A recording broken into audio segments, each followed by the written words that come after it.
Assalamualaikum warahmatullahi wabarakatuh. Perkenalkan, nama saya Muhammad Diva Fatur Rahman Alfarisin dengan NIM 236102008 dari kelas 4C.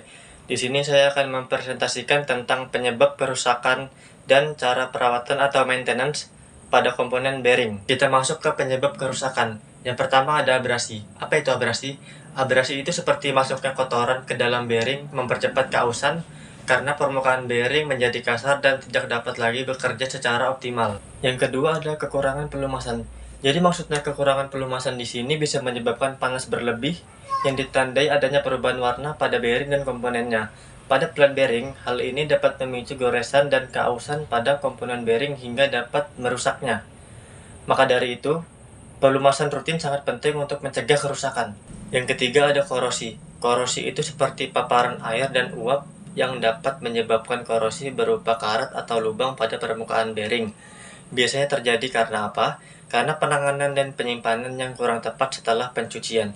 Untuk mencegahnya, bearing harus dilumasi dan dibungkus dengan plastik berlapis oli, meskipun hanya disimpan sementara. Yang keempat ada pemasangan yang salah. Bal dan roller bearing memiliki toleransi tertentu terhadap shaft. Jika terlalu ketat, maka inner rest bisa tertekan sehingga dapat menyebabkan kerusakan. Cacat pada shaft juga dapat menimbulkan beban berlebih. Maka dari itu, permukaan shaft dan housing harus bersih, halus, dan dipastikan kembali untuk pemasangan yang presisi. Yang kelima ada penyetelan yang salah. Penyetelan bearing harus sesuai spesifikasi pabrik karena jika terlalu longgar atau terlalu kencang, maka dapat merusak bal, roller, dan permukaan bearing. Penyetelan yang kencang juga dapat menimbulkan panas berlebih dan mempercepat keausan akibat pelumas yang menguap. Di sini kita masuk ke perawatan atau maintenance. Yang pertama ada jenis pelumas yang sesuai. Jadi jenis pelumas yang sesuai yaitu oil dan grease. Yang kedua ada kondisi pelumas. Jadi di sini kita harus menggunakan pelumas yang bersih dan bebas dari kontaminasi. Lalu perhatikan viskositas minyak, karena minyak yang terlalu kental itu dapat menghambat kerja, sedangkan yang cair itu kurang efektif. Jadi minyaknya ini jangan terlalu kental, jangan juga terlalu cair.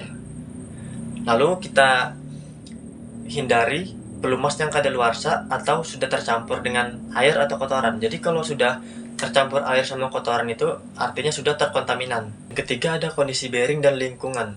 Jadi kita pastikan dulu bearingnya ini sudah bersih atau belum, masih basah atau sudah kering. Karena kita tidak bisa melumasi bearing kalau bearing tersebut masih dalam kondisi basah. Jadi bearing ini kita pastikan dulu bersih dan sudah kering.